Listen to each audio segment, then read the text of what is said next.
Merci beaucoup René, bonjour à toutes et à tous. Merci beaucoup pour cette invitation. Donc je vais continuer cette introduction après René Balin pour essayer de mettre en évidence quelques enjeux qui sont liés aux inégalités sociales face à la transition écologique dans l'habitat. Ça recoupe plusieurs sujets et je pourrais même dire qu'en fait c'est la question des inégalités sociales face à l'absence de transition énergétique dans l'habitat qui est encore plus difficile en fait à vivre parce que la difficulté pour les personnes les plus modestes, c'est pas tellement d'affronter la transition, c'est d'affronter les carences dans cette transition, les retards qui ont été pris et accumulés depuis des années. Ce qui est intéressant dans la période actuelle, c'est que, enfin ce qui est intéressant, ce qui est douloureux aussi, mais ce qui est intéressant, c'est que la hausse des prix de l'énergie, qui est liée là ponctuellement à la sortie de Covid et surtout à la guerre en Ukraine, repose les questions qui étaient déjà posées auparavant. Il n'y a rien de neuf, mais elles sont posées de manière beaucoup plus urgente, beaucoup plus criante, parce que les prix ont fortement augmenté. Mais je pense que c'est intéressant parce que ça nous repose la question douloureusement, mais il ne faut pas la penser comme une question ponctuelle, temporaire, qui va s'arrêter quand Poutine partira d'Ukraine ou quand les cours de l'énergie reprendront leur cours normal, parce que justement on n'est pas face à des cours normaux de l'énergie, si tant est qu'il y en a eu,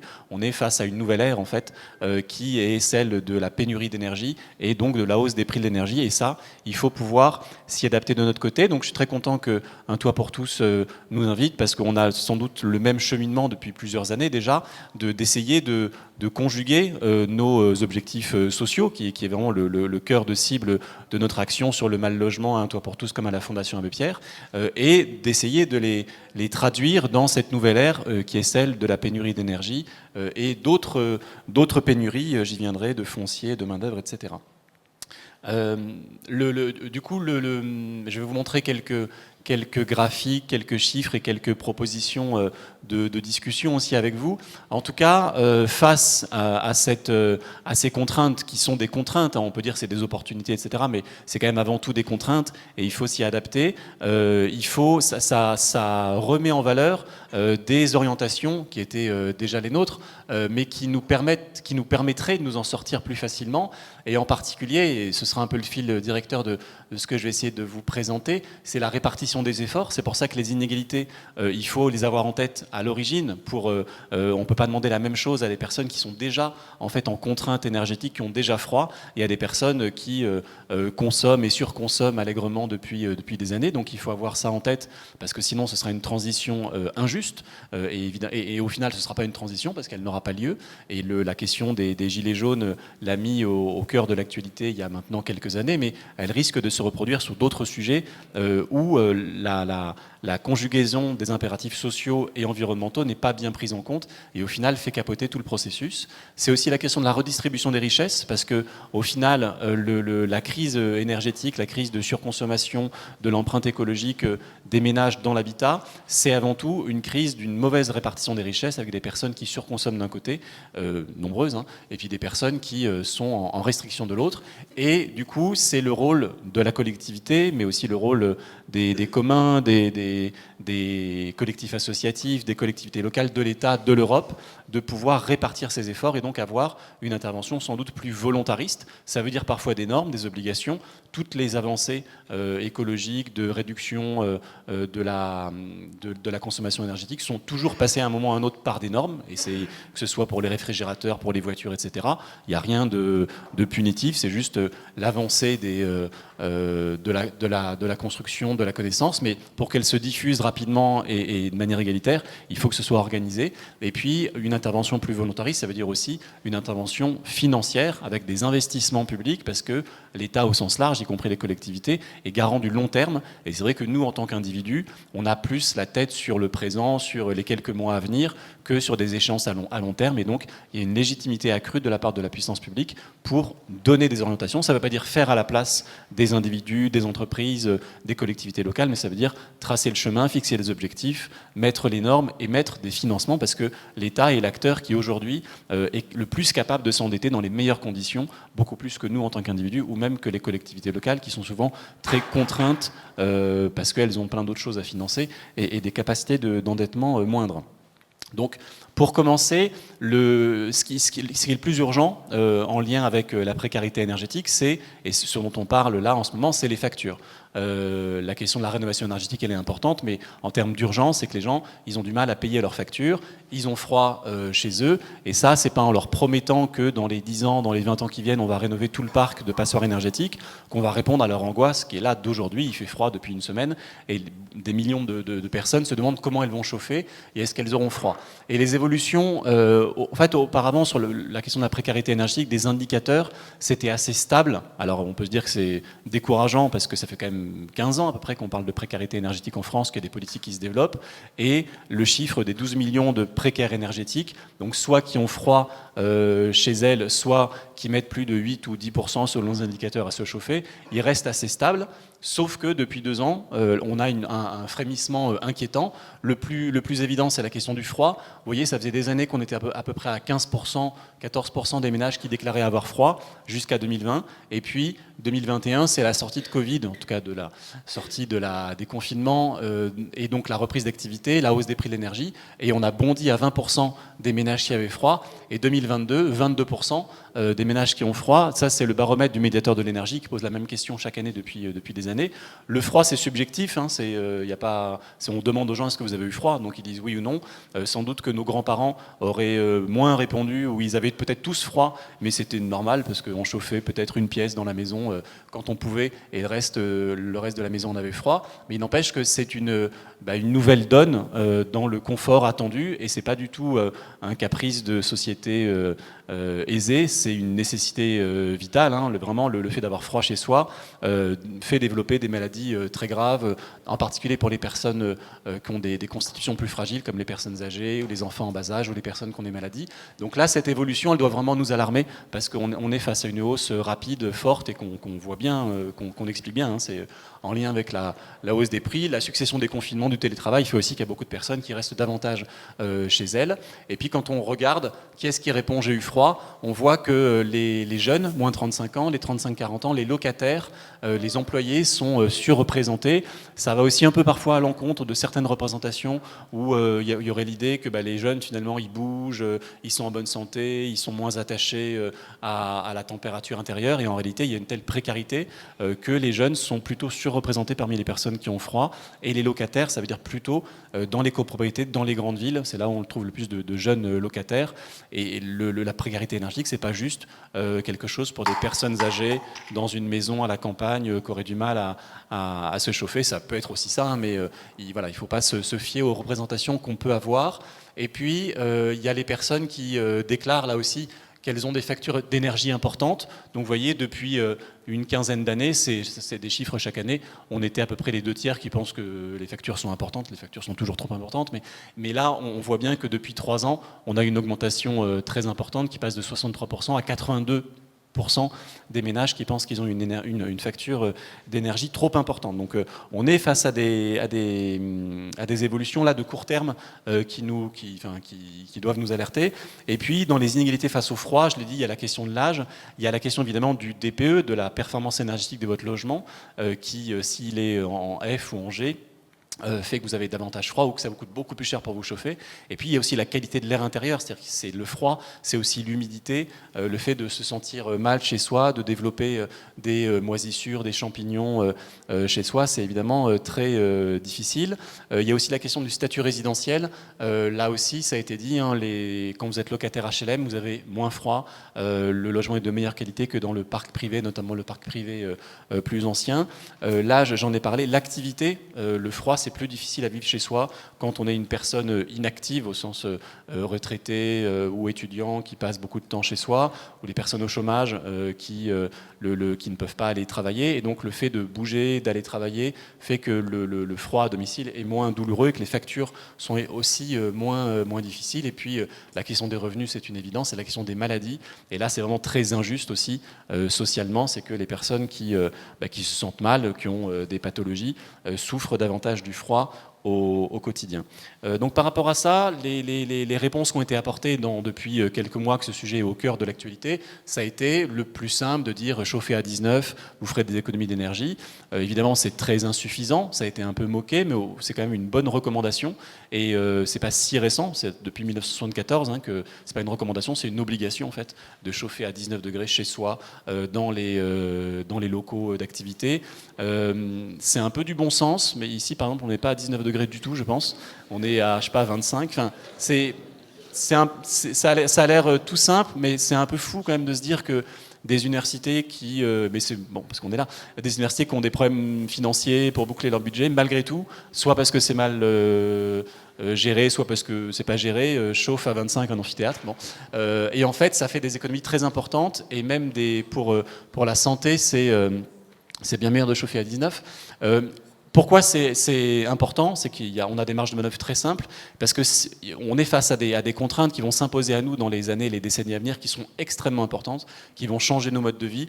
Si on n'est pas capable de baisser le thermostat à 19, on est très très mal parti pour affronter tout ça et répartir les sacrifices et les changements de vie qui seront nécessaires. C'est un peu comme les 110 km/h sur l'autoroute, ça faisait partie des recommandations de la Convention citoyenne pour le climat. C'est vraiment des économies faciles à faire, c'est bon pour la santé, c'est bon pour sauver des vies, éviter des accidents. Si on n'est pas capable de l'imposer et de nous l'imposer collectivement, franchement, on est mal parti, et je pense qu'on aura du mal à affronter ces efforts. C'est quand même un révélateur.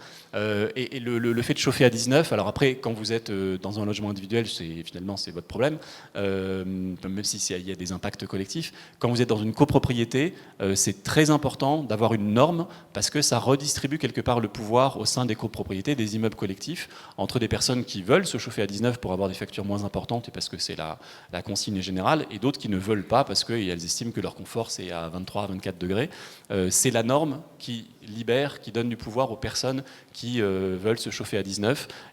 C'est une norme un peu faible, comme on dit en droit, c'est-à-dire qu'il n'y a jamais eu de contentieux, etc. Sauf une fois, la jurisprudence en 40 ans, c'est un copropriétaire qui a fait condamner sa copro parce qu'elle chauffait trop, et parce qu'il disait mais moi j'ai pas envie de chauffer trop. Donc c'est pour ça que je disais la norme, ça peut vraiment protéger les plus faibles, les plus pauvres face à la majorité entre guillemets, qui est parfois pas la majorité, qui est juste les gens qui ont le pouvoir au sein de la copro, au sein de l'entreprise, au sein de l'université, et qui font pas forcément ce qu'il faut. Après, bon, ça c'était un peu anecdotique. La grosse politique qui a été mise en œuvre là depuis 2021, c'est le bouclier tarifaire, où là on est dans la grosse artillerie. Alors il y a des estimations différentes, mais on est à peu près à 50 milliards d'euros par an pour éviter que les prix de l'énergie flambent. Et ça a été assez efficace dans le sens où ils ont augmenté, mais beaucoup moins que s'il n'y avait pas eu de bouclier tarifaire. Et des pays comme l'Angleterre où ils ne l'ont pas mis en place, où vraiment c'est une catastrophe sociale. Après, donc ça a été assez efficace, ça a évité que l'inflation augmente trop aussi dans le reste de l'économie, donc ça a aussi des effets économiques qui ne sont pas inintéressants. Après, il a pas mal de défauts ce bouclier tarifaire. Déjà, on est encore à subventionner la consommation d'énergie, malgré tout. On peut dire que c'est utile, que c'est légitime, mais on est encore, c'est pas hyper écolo d'aller financer le carburant, le gaz, l'électricité, et de le payer à la place des consommateurs. Et puis, il faut savoir que qui consomme de l'énergie en France? Tout le monde, évidemment, mais là, vous êtes le 10% les plus pauvres, là, le 10% les plus riches, et donc, en fait, plus vous êtes riche et plus vous dépensez l'énergie, et donc, plus vous êtes riche et plus vous bénéficiez du bouclier tarifaire.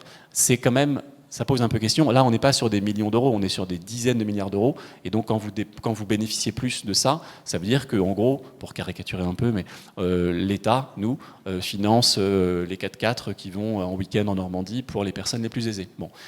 Donc, ça pose question aussi.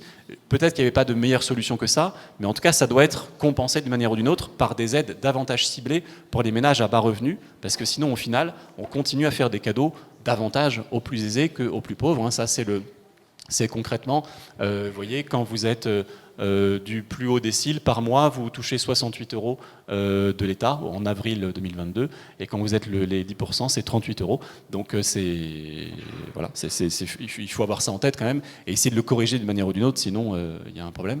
Il est aussi incomplet, dans le sens où on s'est aperçu petit à petit qu'il était très efficace, le bouclier tarifaire, pour les personnes qui avaient un abonnement individuel à l'électricité ou au gaz, que d'autres formes d'énergie étaient moins prises en compte ou plus tardivement, et que surtout les copropriétés chauffées au chauffage collectif et les HLM au chauffage collectif n'en avaient pas bénéficié aussi bien et pas complètement.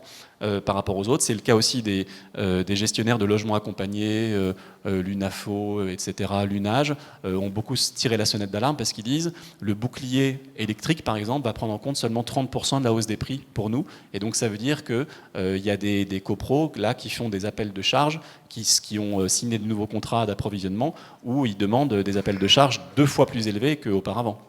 Et donc ça, le bouclier tarifaire ne va pas le prendre en compte suffisamment. Donc on va au-devant d'impayés très forts dans les copros, notamment dans les copropriétés fragiles, et ça risque de faire beaucoup de dégâts et d'empêcher parfois aussi le vote de travaux de rénovation, d'entretien dans ces copropriétés, parce que si vous êtes en impayé, ne serait-ce que pour payer votre chauffage, vous n'avez pas les moyens d'aller voter des travaux plus importants. Donc il faut vraiment le prendre en compte. Et puis c'est une question d'égalité. Hein. Pourquoi est-ce que quand vous avez un chauffage collectif, vous êtes moins aidé par le bouclier tarifaire que quand vous êtes en chauffage individuel? C'est des raisons techniques, mais qui ne sont pas justifiables en fait politiquement. Et pourquoi les bailleurs sociaux sont moins aidés? Emmanuelle Cos, la présidente de l'Union sociale pour l'habitat, à notre colloque, disait, rendez-vous compte quand même, on va davantage payer avec le bouclier tarifaire la consommation énergétique des résidences secondaires que des habitants des HLM. Il y a un souci, quoi. Donc il faut vraiment corriger ça rapidement, sinon on passera à côté du truc. Et puis vraiment, il y a un outil utile, hein, c'est le chèque énergie. Nous, on propose de le tripler, beaucoup d'associations le demandent également, parce qu'aujourd'hui, il a l'avantage d'être ciblé socialement, ciblé aussi sur la consommation d'énergie, et pas n'importe quoi, sauf qu'il est d'un montant trop faible, hein, il y a à peu près 150 € par an pour des ménages sous les plafonds de ressources, qui sont très stricts, les plafonds de ressources. Quand vous êtes une personne seule au SMIC, vous êtes trop riche pour avoir le chèque énergie. Donc on demande à le tripler et à augmenter un petit peu, à relever un peu les plafonds, parce qu'il y a des personnes aujourd'hui qui sont seules au SMIC, par exemple, et qui ont des problèmes pour payer leurs factures de manière évidente, et on ne peut pas leur dire qu'ils sont trop riches. Et ça, pour le coup, c'est une dépense qui, on est sûr, elle ne va pas alimenter des dépenses fastueuses ou de confort excessif. Donc on a là une demande assez évidente. Une autre demande évidente, c'est le fait d'abolir les coupures d'électricité. C'est une des autres manifestations, hein, de la crise de l'énergie qu'on voit. Ça, c'est l'évolution des interventions, soit sur le gaz, soit l'électricité, réduction de puissance ou coupure. Et en 2021, vous voyez, on avait 254 000 ménages qui ont vu leur électricité coupée parce qu'elles étaient en impayé. Donc ça, c'est extrêmement violent, hein, vous vous retrouvez vraiment dans le noir. On parle beaucoup en ce moment là, des coupures d'électricité, des délestages qu'on aura, parce que pendant 2 heures, 3 heures, tel ou tel quartier sera coupé peut-être à un moment dans l'année. C'est un drame national. Bon, c'est pas extraordinaire au final. Il y a des gens, ils sont coupés quoi. Hein. C'est pas pour 2 heures, c'est pour toujours, jusqu'à ce qu'ils trouvent une solution. Et juste parce qu'ils sont en impayé. Donc là-dessus, il y a en plus une solution simple qui est de remplacer ça par des réductions de puissance. Comme ça, il y a le signal qui est envoyé qu'il faut quand même payer ses factures.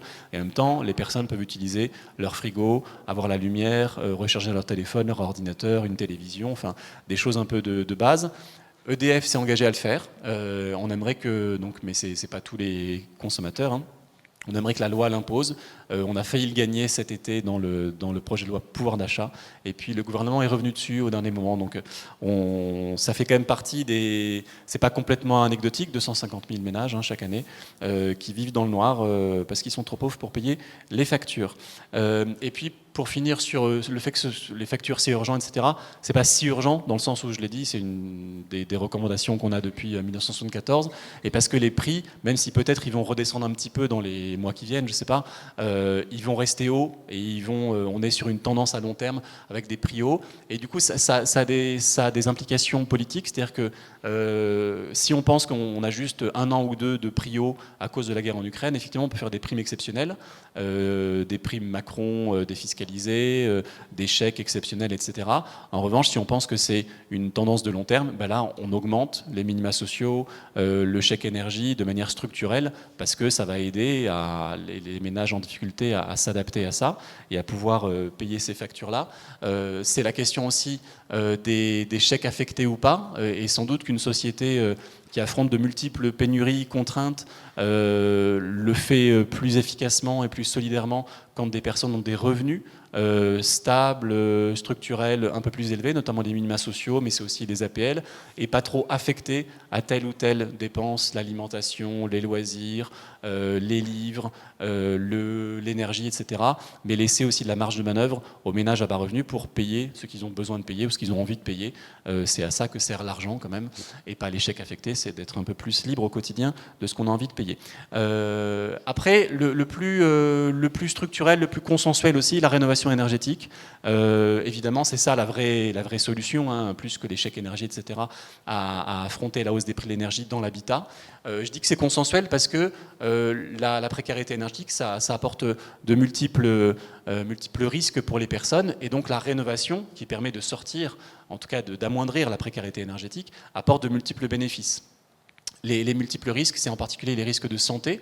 Donc là, vous voyez, il y a pour les adultes et aussi beaucoup pour les enfants, qui ne sont pas du tout anecdotiques, hein, les bronchiolites, les rhumes, l'asthme, la grippe, etc., mais aussi des maladies plus psychiques comme l'anxiété et la dépression pour les adultes et les enfants.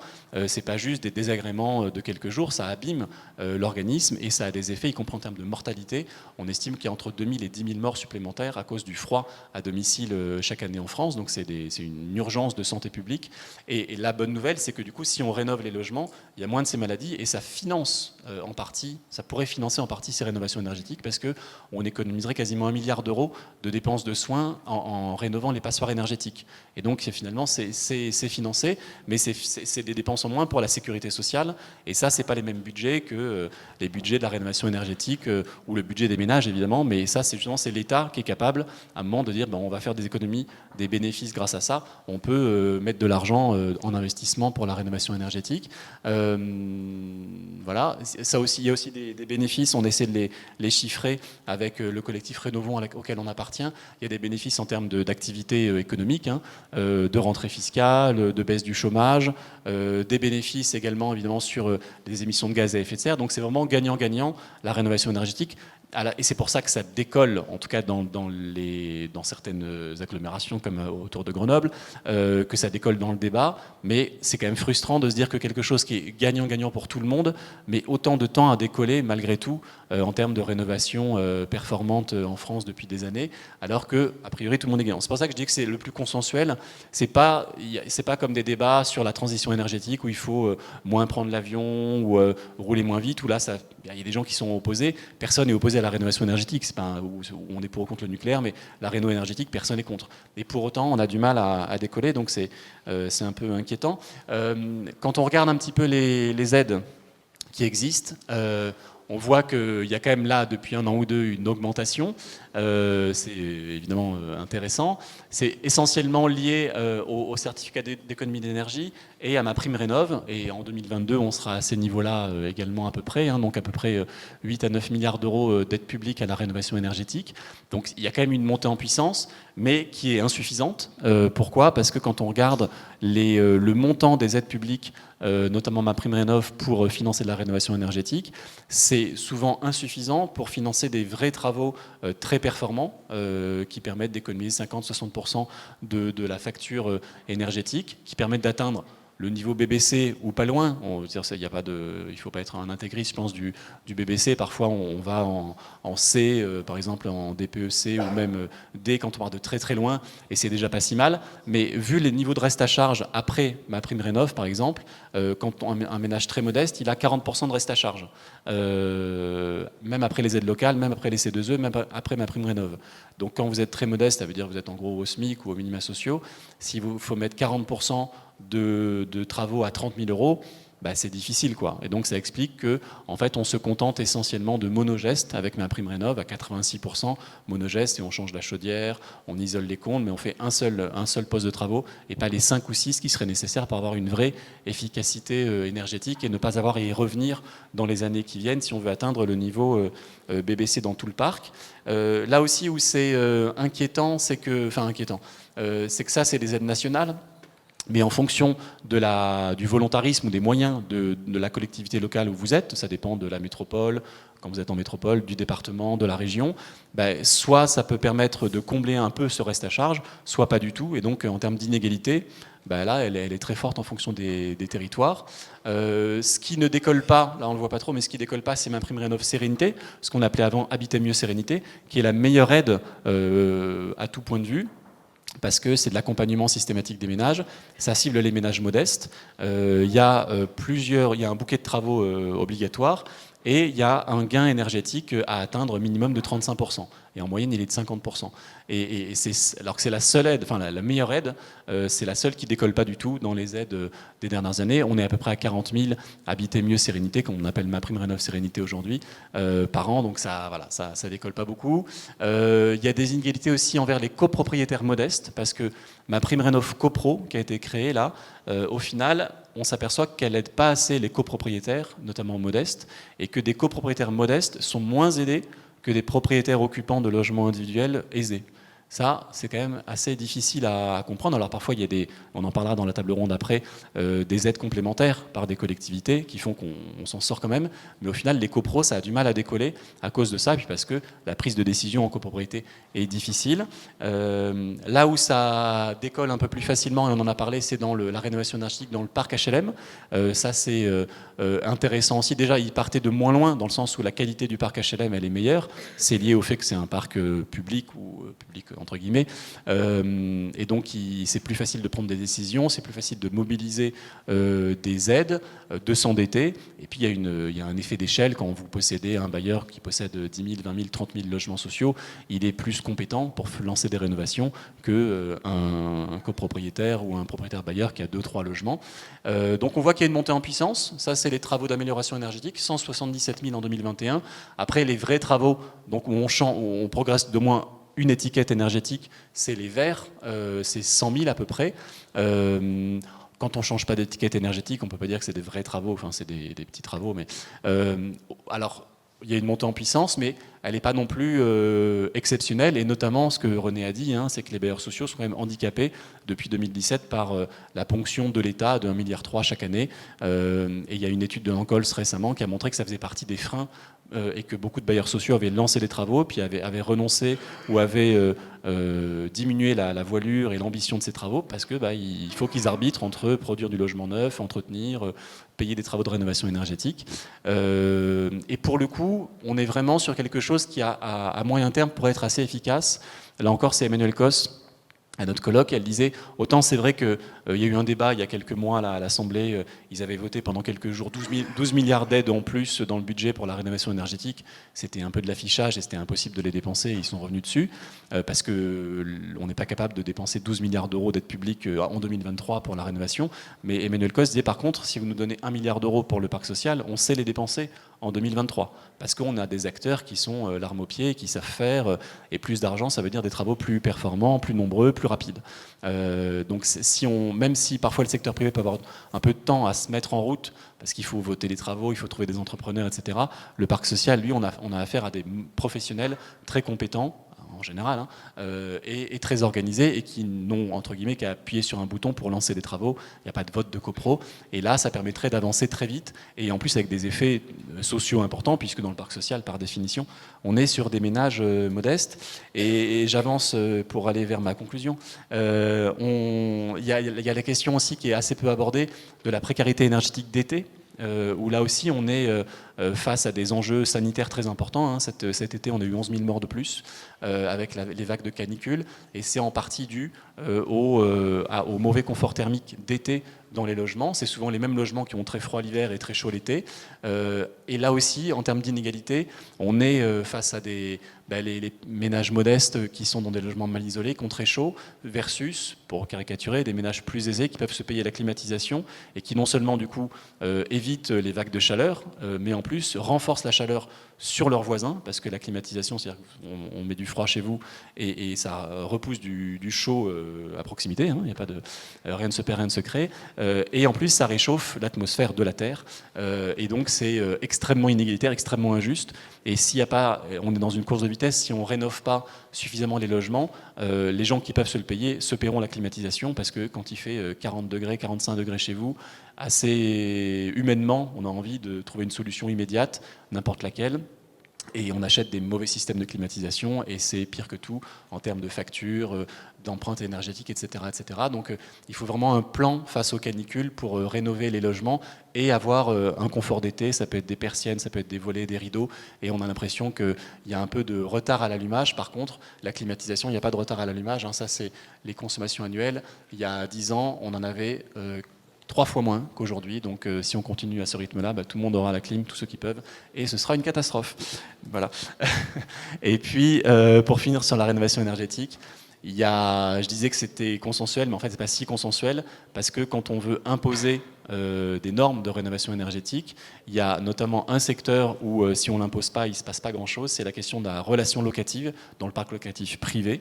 Encore une fois, le bailleur, lui, c'est lui qui décide, c'est lui qui paye la rénovation, mais c'est son locataire qui en bénéficie, et donc de manière assez structurelle, hein, c'est comme ça, le bailleur n'a pas vraiment intérêt à le faire, et au final, il n'a pas beaucoup fait ces dernières années, et donc la seule solution, d'après nous, hein, mais c'est qu'au-delà des incitations, des aides, de l'accompagnement, il faut qu'il y ait des normes, qu'il faut des obligations échelonnées dans le temps, c'est pas du jour au lendemain, mais le fait d'avoir prévu pour 2025 que tous les G devaient être rénovés et tous les F en 2028, est-ce qu'on y arrivera? On verra. En tout cas, ça a déjà des effets aujourd'hui. Il y a des bailleurs qui, tout à coup, qui étaient des freins dans les copros pour voter des travaux, qui tout à coup sont un peu plus moteurs. Ils disent, attendez, moi, si je peux pas louer mon logement, ou si je dois le louer moins cher parce que les loyers sont gelés dans les F et G, je suis pas tout à fait d'accord. Et donc, tout à coup, je suis plutôt davantage motivé pour faire des travaux. Donc ça, c'est intéressant. Ça change un peu le système d'acteurs, les incitations des uns et des autres. C'est pas magique, hein, c'est pas en appuyant sur un bouton qu'on va dire c'est obligé et donc les gens vont le faire,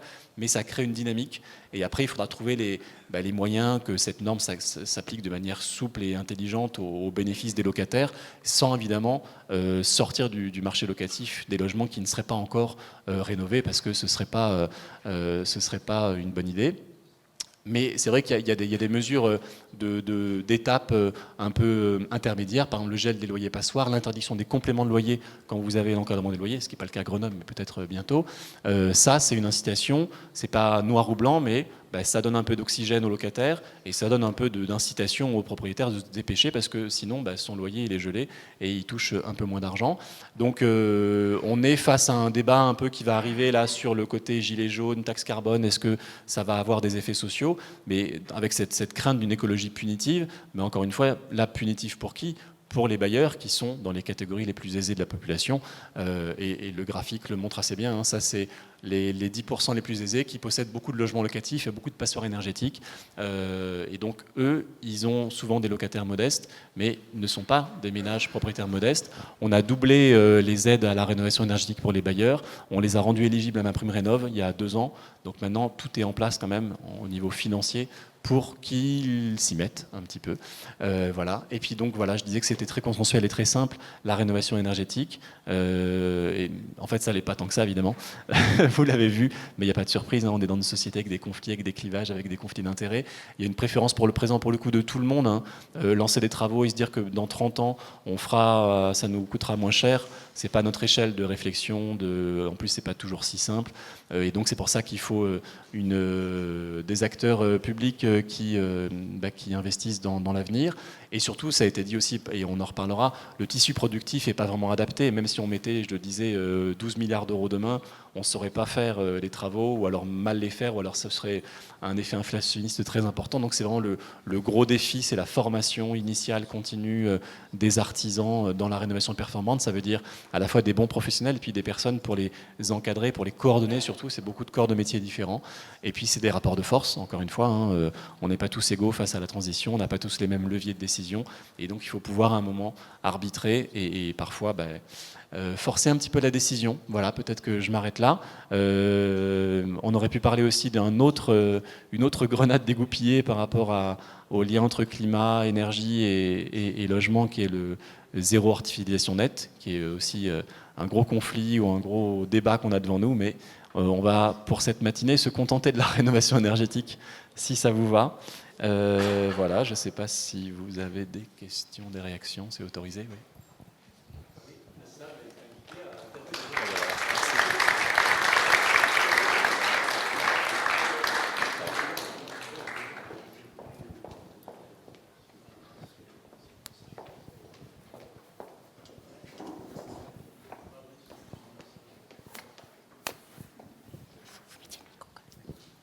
En attendant une prochaine question, j'en ai peut-être une dès à présent. On voit que les moyens publics, les moyens consacrés à la rénovation ont fortement augmenté, malgré tout, en une dizaine d'années. Comment situer le niveau actuel de rénovation par rapport aux objectifs qui seraient nécessaires quand on pense au plan climat, quand on pense à l'accord de Paris ? Oui, effectivement, ça a augmenté. Il faut être tout à fait honnête et c'est une bonne nouvelle. Mais encore une fois, c'est des travaux de rénovation de simples gestes. Les travaux de rénovation, on va dire plus complets, c'est à peu près 60-70 000 par an. Donc c'est pas rien, mais c'est vraiment pas suffisant. On estime pour atteindre la stratégie SNBC à moyen terme de la France, il en faudrait 10 fois plus, il en faudrait 700 000. Aujourd'hui, on a 700 000 gestes, rénovation, en comprenant les gestes de rénovation, changer une chaudière, etc. Et en fait, il faudrait transformer ces 700 000 rénovations, y compris simple geste, en 700 000 rénovations ambitieuses. C'est dans le programme de Macron, pour le deuxième quinquennat, c'est les 700 000.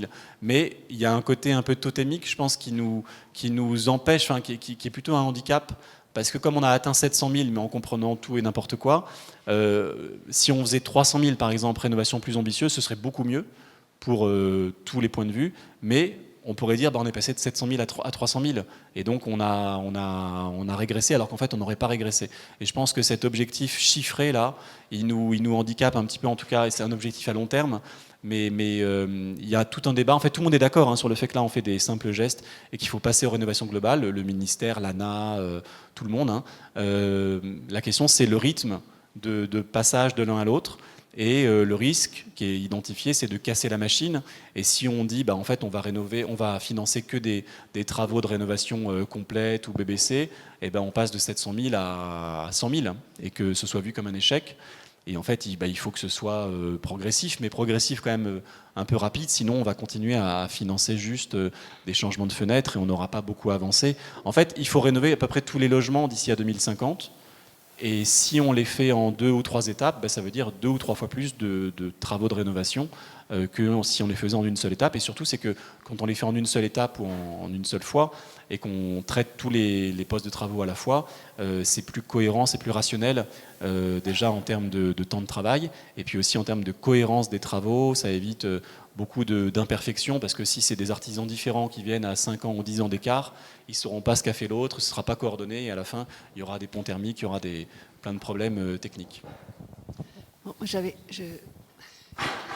moi, ce n'est pas une question, c'est une réflexion que m'a inspiré votre présentation. C'est-à-dire que, bien sûr, si le 19 degrés vertueux pour moins consommer, la rénovation énergétique très importante, mais la principale chose à l'heure actuelle pour mettre le levier qu'on utilise, ça serait l'État, ça serait les aides, surtout pour les plus précaires, parce qu'en période inflationniste, qu'est-ce qu'on fait ? Vous baissez la température, vous consommez moins, mais vous allez toujours payer autant, parce qu'on sait que ça augmente, et ça augmente de façon absolument insoutenable.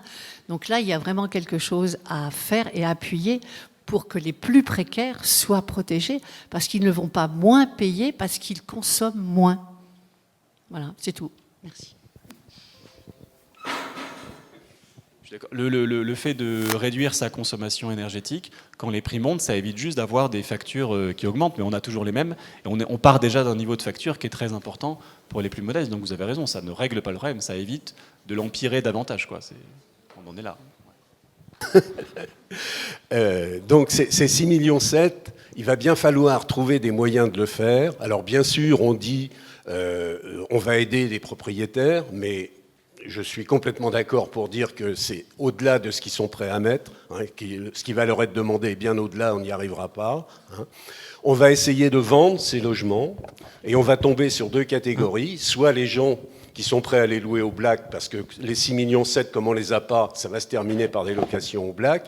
Soit on va les louer, soit on va les vendre comme on l'a fait déjà à des ménages qui sont à la limite de pouvoir payer, qui ne se rendent pas compte du montant des charges. Et moi, j'en ai vu dans les copros où on est actuellement, où des jeunes ménages qui ont pris des emprunts sur 30 ans n'arrivent pas à payer les travaux. Donc, dans les deux cas, moi, c'est très beau de vouloir dire on va supprimer les FSG, mais j'aurais bien aimé qu'on fasse l'étude avant de que vont devenir les gens qui sont là-dedans. Si c'est pour les passer tous à des loyers au black, je ne suis pas sûr qu'on aura gagné. Oui, ça fait partie des grandes difficultés. Il n'y a pas 6 millions de locataires de passoires énergétiques. Hein. C'est plutôt.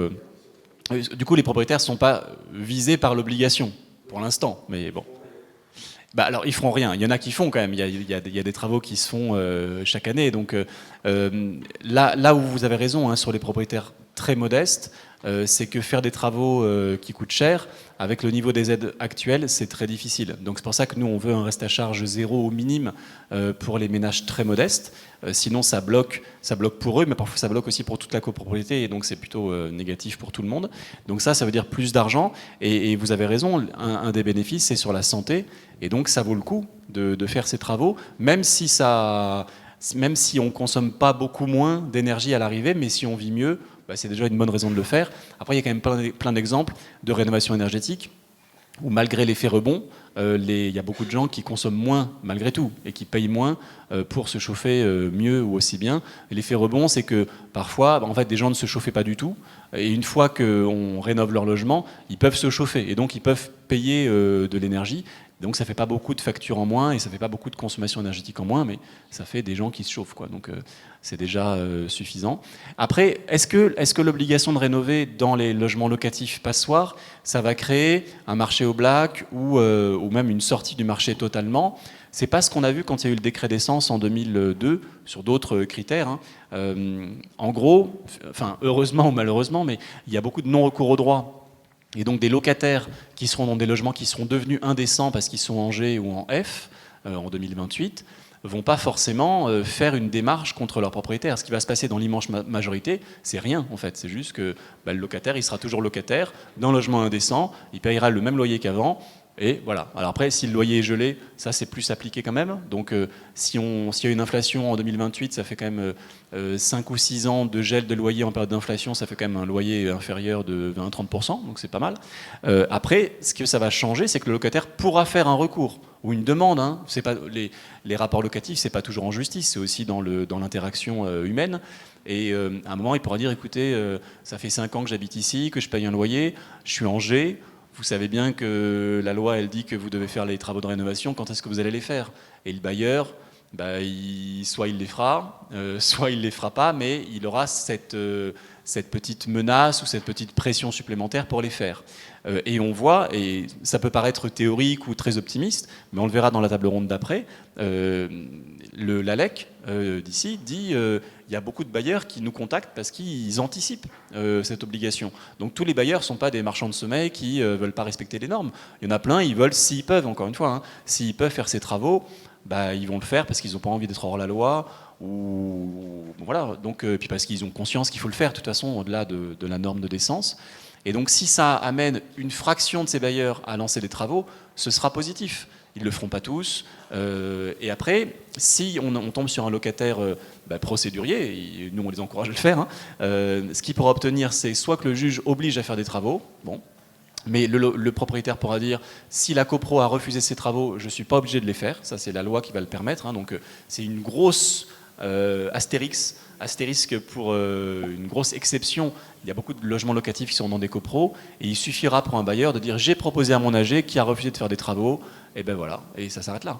Le juge pourra juste demander une baisse de loyer éventuellement pour compenser ce désagrément pour le locataire. Ce ne sera pas un événement exceptionnel, extraordinaire qui va arriver en 2025 et 2028. Ce sera un petit changement dans le rapport de force, dans l'incitation à rénover les logements locatifs, là où aujourd'hui il n'y en avait aucune. Bonjour, moi je m'appelle Jeanne et je travaille sur un dispositif d'habitat temporaire et transitoire au CCAS de Grenoble. Et je voulais savoir si vous savez quel est le pourcentage de ménages qui touchent le chèque énergie. Alors, oui, il y en a beaucoup. C'est à peu près 20% de la population qui est éligible au chèque énergie, et à peu près 80% de ceux qui sont éligibles qui ont recours effectivement. Donc je vous laisse faire le calcul. Mais non, je crois que c'est autour de 5 ou 6 millions de ménages, je dis ça un peu moins, ou de personnes, j'ai un trou de mémoire. Mais voilà. Sachant que ça a été aussi parfois élargi de manière ponctuelle, le chèque énergie, là, pendant les périodes d'inflation et tout ça. Bonjour, Régis Moreira du Pacte du pouvoir de vivre. Deux remarques. La prime rénov, c'est bien, mais quand on peut y accéder, je dirais il y a beaucoup de problèmes avec cette prime rénov, puisqu'on ne peut pas, je dirais, le système informatique fait que ça ne marche pas bien. Et donc il y a beaucoup de personnes éligibles à la prime rénov qui n'en bénéficient pas. Alors ça, c'est le premier point. Et puis, dans les logements, enfin moi j'habite une copropriété où il y a 13 étages, et les premiers, je dirais, les premiers étages qui sont, ils se plaignent qu'ils ont froid, et puis ceux qui sont au 13e étage ont plutôt chaud. Même l'hiver.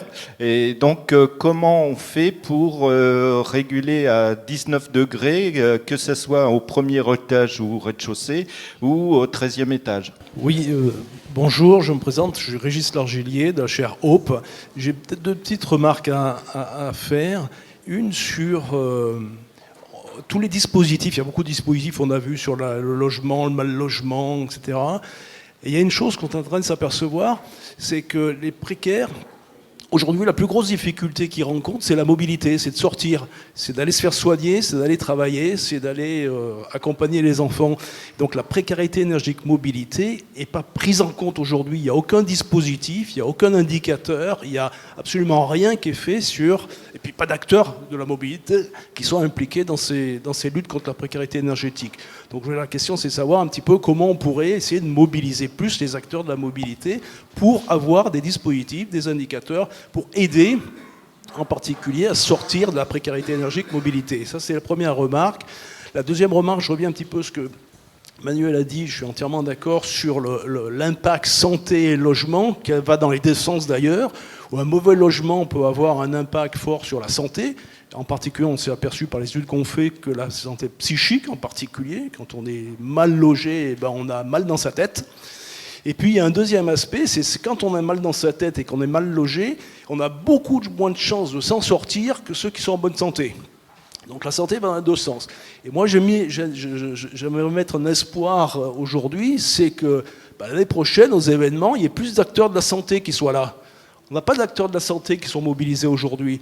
Les médecins, l'ARS, les CMEI, et là ils sont pas là, alors qu'il y a un impact très fort sur santé et précarité énergétique. Dernière remarque sur les étudiants, effectivement, on a parlé des étudiants, typiquement sur le chèque énergie. Si 20% de la population ne font pas appel à leurs droits sur chèque énergie, dans la population étudiante, c'est au moins 2 fois plus. Et que dans les indicateurs qu'on dit, les 3 millions, les 5 millions, tout ce qui a été donné, la population étudiante n'est pas du tout prise en compte. En particulier, c'est comment vous définissez le revenu de l'étudiant. Ils ne savent même pas quel est leur revenu avec toutes les différences qu'il peut y avoir entre les aides. Voilà, ces quelques remarques. Donc, un sur la mobilité, deux sur la santé et sur les étudiants. D'autres interventions? Oui. Bonjour, donc Françoise Bouchot, je fais partie du Pacte du pouvoir de vivre en Isère et je vais prendre la parole sur les commissions d'aide financière du Secours catholique et du diaconat protestant, puisqu'on a vu exploser cette année, déjà ça avait commencé l'année dernière, les demandes pour les factures énergétiques, dans lesquelles je mettrai l'eau aussi, qui est un sacré problème, puisque c'est souvent et des régies. Et je voulais intervenir sur le fait que on remarque aujourd'hui qu'on a beaucoup d'opérateurs de l'énergie avec la libéralisation. Et ce qu'on constate, c'est qu'au contraire, ça n'a pas du tout été, je dirais, un effet bénéfique, notamment pour les ménages précaires. Et que si EDF a des pratiques, je dirais, sociales et vertueuses, c'est loin d'être le cas pour tous les opérateurs. Et savoir quel levier on avait, parce qu'on a des opérateurs qui sont vraiment des arnaqueurs, avec notamment des surestimations de consommation qui plombent complètement les budgets des ménages les plus précaires. Donc ça, c'est une vraie question pour nous, comment intervenir par rapport à cette multiplicité d'opérateurs de l'énergie qui ont des discours très alléchants sur les premiers contrats, mais qui après flambent et n'honorent absolument pas voilà. Et deuxième remarque, c'est ce qu'on dit sur la précarité énergétique touche aussi la plupart des structures d'accueil des personnes en difficulté, que ce soit des accueils de jour ou que ce soit les structures d'hébergement d'urgence, sur lesquelles on est très inquiet sur l'augmentation effectivement des fluides et de l'énergie, parce qu'on n'est pas toujours dans des bâtiments très vertueux sur la consommation d'énergie. Rapidement, parce qu'après il y a la table ronde. Non, mais c'est vrai qu'il y a plein de structures qui subissent la hausse des prix de l'énergie. Vous l'avez dit, ça peut être des accueils de jour, ça peut être des gestionnaires de logements accompagnés qui ne peuvent pas, comme d'autres entreprises, répercuter la hausse des prix sur leurs clients, parce que ce n'est pas des entreprises commerciales habituelles. Et donc, s'il n'y a pas des hausses d'aide publique, parce que ce sont des structures qui peuvent avoir leur mission sociale grâce à des aides publiques, elles n'arriveront pas à y faire face. Et donc, il y aura des perdants, et les perdants, ce sera les bénéficiaires de ces aides, ou de ces services. Donc il faut que l'État, les collectivités qui financent prennent en compte la hausse des prix de l'énergie. Sinon, il y aura beaucoup de personnes lésées. Et puis oui, Régis, tu as raison, sur les acteurs de la santé. Après, c'est pas des médecins qui vont faire une politique de rénovation énergétique. Ils sont en bout de chaîne pour constater que ça a été fait ou pas fait, mais c'est vrai qu'on aurait besoin de leur voix dans le débat public, parce que ce sont des voix qui sont très légitimes, la voix du médecin de la santé, et qui pourraient plaider avec nous, mais c'est vrai qu'avec toi aussi on le fait souvent, dans ce sens-là, et on voit que c'est efficace parce que ça parle à tout le monde. Oui, je vous propose de prendre une dernière question, parce que rassurez-vous, on ne va pas perdre Manuel Domergue, on va le retrouver après une petite pause en animateur et intervenant dans la seconde table ronde. Une dernière question à ce stade, si vous voulez bien. Oui, bonjour, donc je m'appelle Perrine Tolègne, j'anime un centre de ressources et des questions de gestion urbaine sociale de proximité, donc GUSP pour le compte de la métropole. C'est juste une information que je voulais faire part. Vous évoquiez à plusieurs reprises les difficultés de prise de décision dans les copropriétés. Donc la capacité de la copropriété à acter une décision de rénovation énergétique notamment. Je voulais vous informer qu'au mois de décembre dernier, donc l'année dernière, avec la métropole grenobloise, on a monté un atelier justement pour essayer de regarder ce qui fait frein, pourquoi et comment, qu'est-ce qui est bloquant, au-delà de la question financière que vous avez beaucoup évoquée tout à l'heure, mais qu'est-ce qui est bloquant dans une copropriété pour passer le cap de la décision collective. Voilà, donc c'est une information que je voulais vous donner, puisqu'on a eu un atelier d'échange sur ce thème-là. On a fait intervenir un sociologue qui s'appelle notamment Gaëtan Brispierre, je vous invite à aller voir ce qu'il a fait, qui regarde les éléments qui font que on passe à la décision collective ou pas. Je vous la fais courte. En gros, l'une des questions clés, c'était la question de la dynamique collective en copro. C'est-à-dire que quand la copropriété est bien organisée, bien structurée, elle a plus la capacité à prendre une décision collective.